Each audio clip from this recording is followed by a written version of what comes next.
Bung Karno melarang masuk The Beatles. Tapi kita sebagai negara yang baru merdeka, bangsa ini harus jangan buka pintu terlalu lebar dulu. Anak-anak mudanya tuh jangan tersilau oleh yang barat-barat tuh kan kayaknya keren gitu.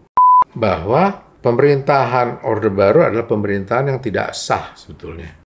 Saya bicara bagaimana supaya generasi muda tahu persis apa yang terjadi di negara dan bangsamu itu.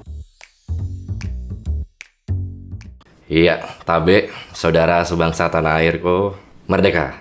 Merdeka. Piye kabarnya, Mas? Baik. Gimana, Mas? Kita kemarin Pak. sudah merasakan syuting untuk YouTube yang pertama, babak 1. Terus gimana, Mas? Perasaannya? Seru dan bahagia. Terus kan juga Mas Guru pasti ya karena Mas Guru juga menggunakan ponsel pintar gitu.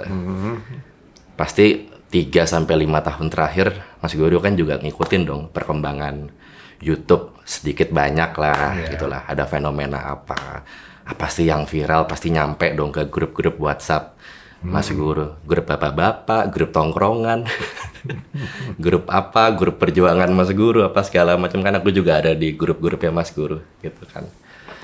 Dari mulai apa ya, yang viral drama-drama anak muda, atau yang viral masuk penjara gitu, apapun lah gitu ya, keluh kesah hingga kecerobohan remaja-remaja Indonesia gitu.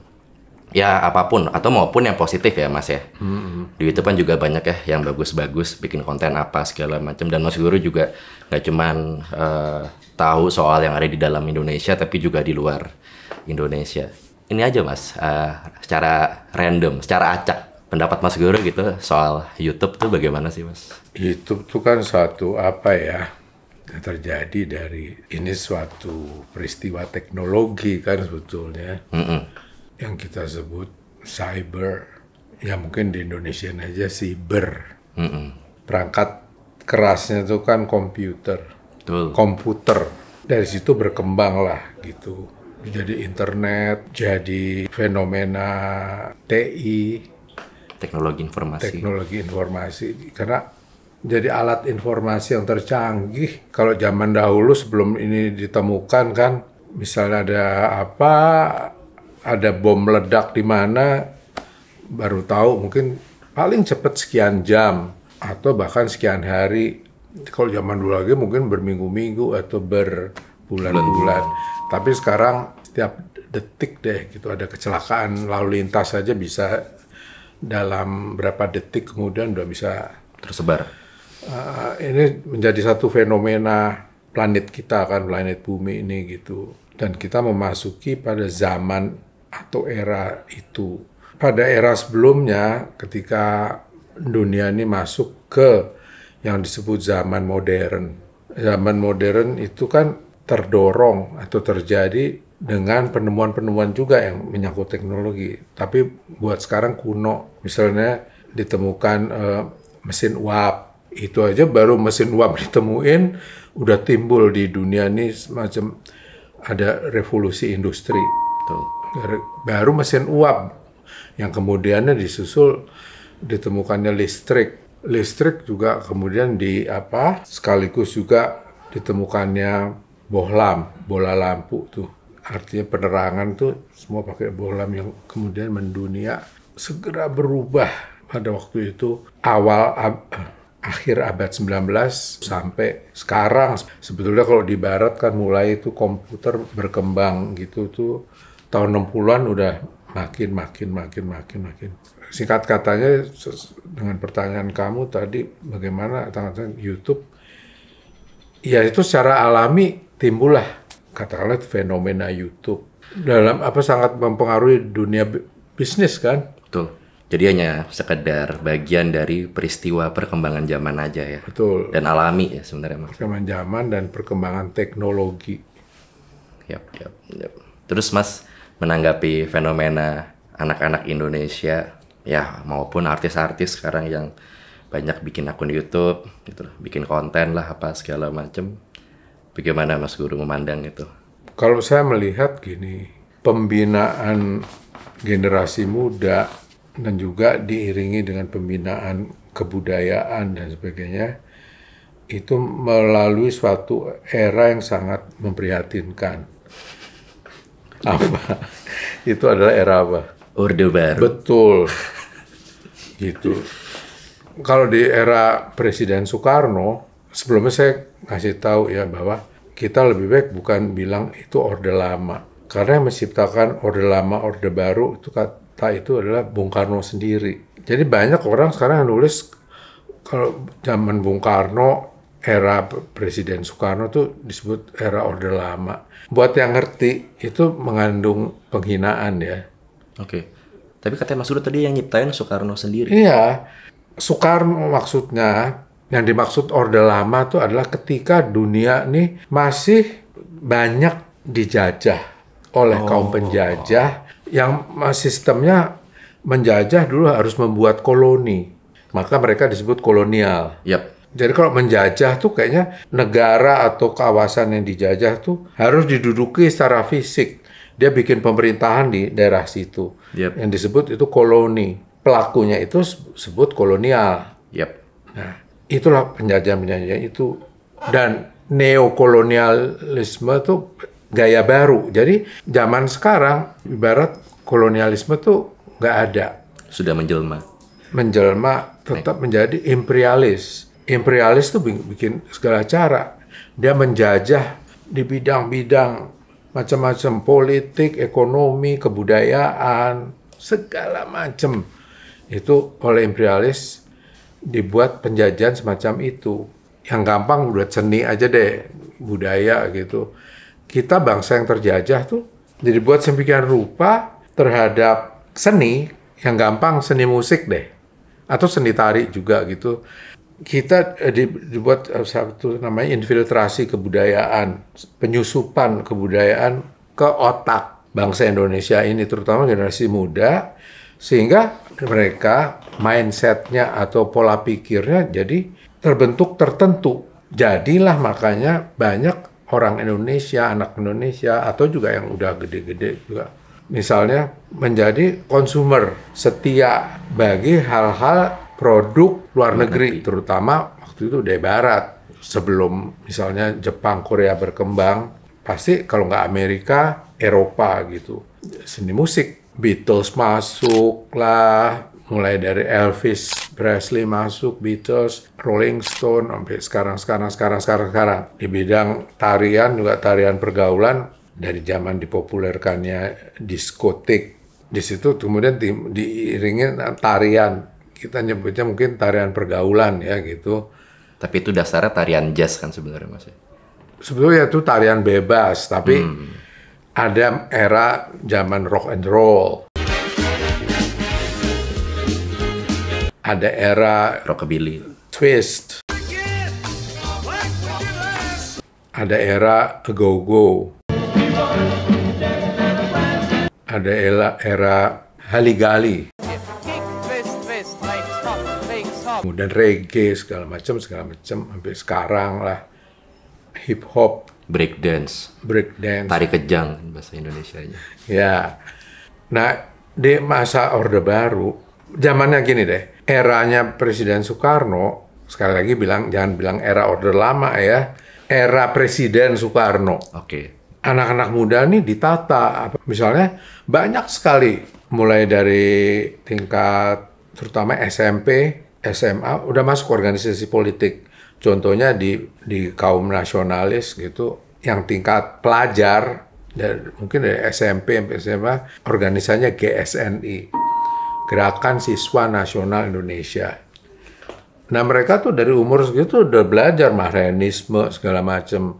Kemudian tingkat ketika mahasiswa, GMNI, Gerakan Mahasiswa Nasional Indonesia.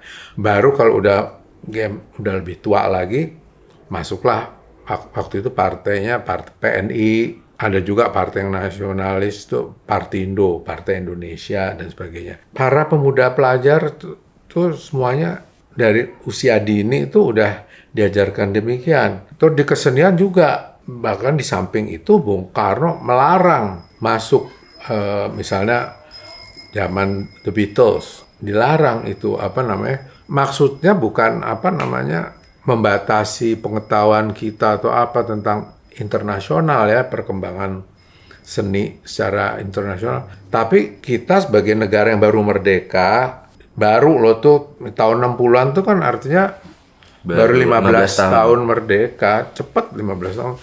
Jadi bangsa ini harus jangan buka pintu terlalu lebar dulu. Anak-anak mudanya tuh jangan tersilau oleh yang barat-barat tuh kan kayaknya keren gitu. Produk-produknya baik itu pakaian, musik gayanya, film, apanya gitu-gitu. Belum gedung-gedung mewah, bertingkat, New York.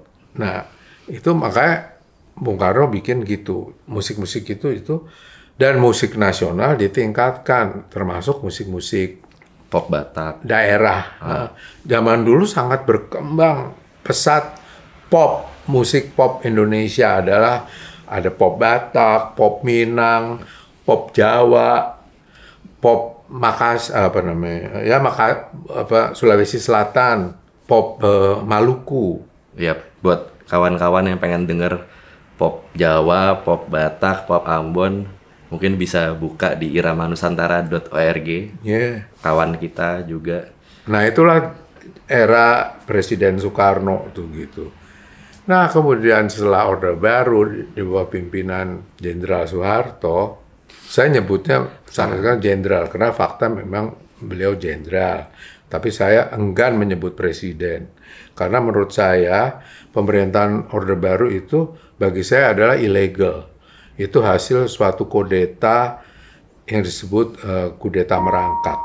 Yang seharusnya itu harus diberesin dulu secara hukum undang-undang melalui MPR sebetulnya. Bahwa pemerintahan Orde Baru adalah pemerintahan yang tidak sah sebetulnya. Kalau menurut saya bicara bahwa supaya generasi muda tahu persis apa yang terjadi di negara dan bangsamu itu. Dan kita harus peduli sama-sama, Mas ya. Ya, dan ini. Kalian harus belajar itu sejarah Indonesia sampai sekarang banyak yang belum diungkap bagaimana sebenarnya, karena di era Orde Baru banyak sekali sejarah kita yang dipelintir, diputar balikan dan sebagainya. Terus jadi kembali lagi. Ya, jadi ini yang mungkin Mas Guru maksud tadi, bahwa kalau kita bicara generasi muda, tadi kan aku ngomong yang ada di YouTube, tapi Mas Guru mungkin ini berlaku untuk umum ya. Telah mengalami sebuah rangkaian tragedi, peristiwa yang Mas Guru bilang memprihatinkan tadi. Ini mungkin saya ini ya. Jadi anak muda sekarang, saya bukannya ini menunjukkan rasa keprihatinan saya gitu. Anak muda sekarang itu banyak yang ahistoris. Ahistoris itu artinya tidak mengerti sejarah, tidak mengerti kebudayaan Indonesia, banyak yang nggak gemar membaca, tidak haus sama pengetahuan, nggak usah ilmu pengetahuan apapun gitu. Ini yang harus kalian sadari. Jadi saya ngomong deh sama. Nggak apa-apa dong, Mas. Ya, jujur brutal aja, Mas. Terutama buat generasi muda. Jadi marilah kita harus sadari gitu. Kalian nih dari mungkin sebelumnya dari kalian, mungkin orang-orang tua kalian itu, apalagi yang sekarang nih generasi kamu di era orang tua kalian aja kan itu udah era Orde Baru. Ya. Kurang lebih orang tua kalian nih kan yang lahir tahun 60-an lah. Ada yang lahir tahun 70-an nih. Itu udah Orde Baru. Mereka nggak tahu dan mereka seperti dininabobokan. Yang lahir tahun 60-an, maksud Mas Guru berarti masa remajanya kan di Orde Baru. Dia sekolah di suatu sistem pendidikan buatan Orde Baru. Yang pada waktu itu juga Pancasila dipelintir, direkayasa segala macam, gitu-gitu. Nah, sekarang anak-anak atau cucunya sekarang ini ya banyak nggak tahu dong keadaan seperti itu. Nah, ini masalah kita bersama. Jadi sebelum pemerintah berbuat sesuatu untuk mengungkap hal-hal ini, karena demikian repotnya pemerintah ya dengan masalah-masalah yang harus ditanggung gitu. Marilah kita kaum generasi penerus gitu menyadari hal ini, dan sementara ini kalian belajar sendiri. Nah, belajar tuh bisa lewat buku, lewat YouTube, lewat media sosial dan sebagainya gitu loh. Karena ya itu generasi sekarang banyak yang nggak ngerti tentang sejarah Indonesia, banyak yang nggak ngerti tentang apa itu Indonesia dan keindonesiaan, nggak ngerti kebudayaan, banyak nggak ngertinya. Terus banyak yang jadi konsumer setia dari produk asing ketimbang buatan Indonesia, buatan negaranya sendiri. Yep. Ya, misalnya apresiasi mereka atau penghargaan mereka terhadap kain tenun Indonesia, entah itu tenun ikat atau tekstil Indonesia, apakah itu batik, apakah itu macam-macam lah, segala macam. Dan musik juga, belajarnya semua sekedar musik dari barat. Bagus sih, itu bagus. Mari kita juga yang musik barat. Sebagai pengetahuan umum. Ya, dan bisa untuk mencari Pengembangan. nafkah loh nantinya, misalnya untuk kita harus punya juga misalnya kelompok simfoni orkestra Indonesia yang bisa menyaingi simfoni dari London. Tapi juga banyak dong yang harus menyadari, banyak juga yang harus mempelajari gamelan atau musik Batak, musik Dayak, musik orang Makassar, Bugis, Melayu. musik Melayu, apalagi Indonesia Timur, apapun gitu. Dan banyak juga ilmu-ilmu musikologi asli Indonesia seperti gamelan Bali yang bisa diterapkan di simfoni ya Mas ya, di orkestra. Kayak Mas Guru ngajarin ngotek di gamelan Bali menjadi interlocking di string sebuah orkestra.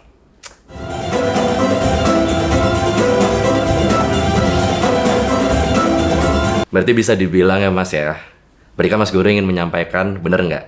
Kalau ya bicara generasi muda, apa ya, suatu hal yang udah kompleks, kebablasan, Prihatin. karena ya dari kecil sudah banyak yang apa, Ya nggak tahu. ya ngawur. Jadi nggak bisa dipersalahkan. Maaf aja di sini kalau main salah-salahan, yang harus dipersalahkan adalah generasi yang lebih tua. Tapi juga kasihan juga, mereka juga nggak salah karena di zaman Orde Baru, mereka waktu di zaman Orde Baru, waktu Nerima aja. maaf, generasi ayah ibu kamu kan mungkin pada tahun 60-an, 70-an masih anak SD, anak SMP. Ya nerima aja pendidikan sekolah, pergaulan. Di zaman itu kan di kebudayaan disco masuk di Indonesia, terus peragaan busana dan sebagainya, fashion itu benar-benar masuk. Pada itu generasi saat itu sampai sekarang jadi yang mabuk atau fanatik sama label asing. Pengennya sangat memuja merek Louis Vuitton, Prada, Calvin Klein, Givenchy, Christian Dior. Kalau sekarang Supreme Mas. Ada merek baru. Oh gitu. Yang bikin namanya James Jebbia dari Amerika Serikat. Calvin Klein, mungkin Christian Dior, Versace, banyak kan dibikin di Indonesia dengan bahan-bahan Indonesia. Sumber daya alam Indonesia, sumber daya manusia Indonesia. Artinya kita mampu ya. Kalau nggak salah sepatu Nike tadinya sebelum ada, kan itu akhirnya di Indonesia itu adalah keluarganya Murdaya ya. Sebelumnya kan punya Korea. Yep. Yang Asianya Korea. Akhirnya dibawa ke sini, dibikin, dikasih merek tersebut, terus dipulangin ke sana. Terus orang Indonesia belanja di sana gitu. Prihatin sekali. Iya, makanya. Iya, aku soalnya prihatin Mas, aku kan ya karena Mas Guru, aku jadi sekarang ngoleksi batik 3 negeri Choa. Iya dong, bagus. Dan Choa itu kan ternyata sebuah merek ya, dari sebuah keluarga peranakan ya Mas ya. Mereka berdiri tahun 1910. Itu di tahun yang sama seperti berdirinya label besar sekarang, yaitu Chanel Mas. Didirikan sama Coco Chanel. Di tahun yang sama Mas, 1910. Ya cuma bedanya Chanel sekarang begitu jaya luar biasa, menjadi mercusuar dengan konsumer orang Indonesia. Betul, gitu. Sedangkan ya merek Choa udah bukan punah lagi, bahkan nggak ada yang tahu kayaknya ya. Penggiat-penggiat busana nggak hadir dalam pendidikan fashion di Indonesia juga. Itu padahal salah satu sejarah merek kita ya Mas ya. Yang sudah masuk ke industri merek yang memprihatinkan gitu loh. Padahal penciptaannya luar biasa gitu. Berarti bisa dibilang juga Mas, secara umum bener dong kalau aku bilang kita ini kebablasan gitu Mas ya. Banyak hal yang kebablasan. Karena terus terang Mas, ya aku 3 tahun ini hampir setiap hari bareng sama Mas Guru, banyak ngobrol sama Mas Guru, belajar sama Mas Guru. Suatu hari aku ingat banget ya Mas ya. Jadi aku ngerasa, wah banyak banget yang aku merenungi gitu. Ternyata aku tuh benar-benar merasa ya itu kebablasan. Aku 24 tahun gitu belajar di sekolah gitu, di pergaulan, nonton film, baca buku apa segala macem. Begitu ketemu Mas Guru, aku ngerasa kayak, oh aku tuh nggak tahu apa-apa ternyata soal Indonesia. Dan aku merasa selama ini aku kayak nggak hidup di Indonesia, cuma kayak nebeng. Iya. Nah, karena gimana, ternyata nggak ada. Kita 24 tahun tidak menjumpai busana Indonesia tuh sehari-hari tuh langka. Ini udah semuanya udah kebablasan. Arsitektur Indonesia, apalagi kita tinggal di Jakarta, nggak ada yang asli Indonesia tuh ternyata langka ditemui gitu. Dan segala ilmu-ilmu apapun lah, cerita rakyat, ilmu musik, ilmu tari, apalah, paham kehidupan, pandangan politik segala macem, aku merasa baru kenal Indonesia yang benar-benar Indonesia, baru pintunya doang loh Mas. Belum kenal-kenal banget deh gitu. Ya itu begitu aku banyak belajar dari Mas Guru. Dan suatu hari, jadi tahun lalu, tahun 2019 yang kita lebaran. Jadi hari pertama lebaran secara impulsif aku sama Mas Guru ke Bali yang mendadak gitu. Ngabarin H-1, oh iya besok kita lebaran, malamnya langsung ke Bali. Gak pakai Mas Patria. Ya jalan ke sana impuls gitu. Terus buat yang belum tahu, nggak apa-apa aku cerita Mas ya. Mas Guru tuh punya rumah besar di Ubud, di Peliatan. Kayaknya rumah paling tinggi satu Ubud. 8 lantai ya Mas ya kalau dari bawah ya katanya. Kata Gungoke. Iya nantinya, iya. Soalnya itu di jurang gitu. Betul. Tinggi sekali. Itu berangkat malam, nyampe sana langsung makan kadewatan, nasi kadewatan Bu Mangku. Terus, jadi Mas Guru punya kawan dari kecil, dari SMA ya? Apa dari SMP Mas Gungoke? SMA. Dari SMA. Sebenarnya sih SMP udah tahu ya kan. Cuman masih anak-anak sama anak-anak kan belum gitu. Dari ini kan, dari Bapak kalau datang suka pentasin, Guru Peliatan. Jadi sekenal-kenalnya aja gitu. Namanya Anak Agung Oke Dalem. Gitu. Nanti pasti Gung Oke nonton ini. Dia seorang Brahmana Mas ya. Bukan kesatria. Saya kesatria yang ya pintar dalam kesenian, menggeluti bidang kesenian Bali. Dan beliau sekarang tuh insinyur. Ya. Arsitek. Jadi waktu aku nyampe Bali gitu sama Mas Guru, makan malam-malam itu, terus bareng sama Gung Oke. Aku manggilnya Gung Oke.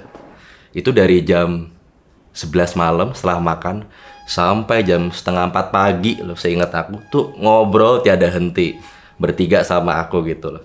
Ya karena mungkin ada aku gitu ya yang jauh lebih muda. Jadi 2 jam pertama tuh obrolannya nostalgia, cerita zaman dulu lah ke aku, mereka gimana lah apa segala macem. Dan itu aku fase kesekian kalinya kembali kayak ngefans lagi sama Mas Guru. Gila, waktu kecil, waktu masa muda ternyata begini nih waktu Mas Guru belajar tari Bali. Dan sisanya belajar banyak cerita tentang kesenian Bali itu sendiri. Ngobrol-ngobrol secara santai. Dan jujur Mas gitu, di masa itu tuh aku ngerasa kayak oke, ternyata saya cuma tahu 0,00001% tentang Indonesia. Jadi begitu Gung Oke sama Mas Guru ngobrol kayak, oke, ini seorang maestro kesenian Bali, seniman Bali yang begitu luar biasa, ngobrol tentang hal-hal yang kayak, kok aku nggak tahu itu, nggak tahu itu, nggak ada yang aku tahu Mas. Jadi kayak, oke, ternyata nggak ada apa-apanya yang aku ketahui selama ini, padahal aku setiap hari bareng sama Mas Guru. Di situ aku ngerasa, gimana anak-anak muda lainnya ya? Makanya. Gitu loh. Jadi tugas kamu sekarang untuk memberitahu. Baik. Didengar, nggak cuma aku doang Mas, tapi yang di belakang yang baru datang juga, suaranya mana? Dam belajar dam. Enggak, gua di sini. Oh iya. Gua di sini nih. Gitu. Jadi bener apa adanya. Ketika Mas Guru, dulu Mas Guru waktu aku pertama kali ketemu dan dekat gitu sama Mas Guru ngomong, anak Indonesia tuh nggak tahu tentang Indonesia dan tentang keindonesiaan. Semakin lama tuh aku makin merasa begitu justru Mas. Semakin belajar sama Mas Guru, semakin mengerti gitu loh. Semakin oke, aku nggak tahu apa-apa ternyata. Dan semakin kagum tapi Mas. Gitu loh. Jadi sebenarnya kalau misalnya kita tuh bisa belajar seni budaya Indonesia dengan cara yang enak, cara yang santai, ternyata dampaknya apa ya? Aku malah makin kagum, makin suka secara tulus. Jadi rasa pengabdiannya tuh imbang atau bahkan lebih kecil dibanding rasa kagum sama tulus. Jadi seneng ngejalanin yang ngebelajarnya. Bener apa ya, Mas Guru bilang, ya aku juga merasa dari kecil itu sampai besar makin kenal ya sama yang namanya keindonesiaan ini lewat Mas Guru. Kita kayak disetel gitu pola pikirnya dan seleranya, Mas, gitu loh.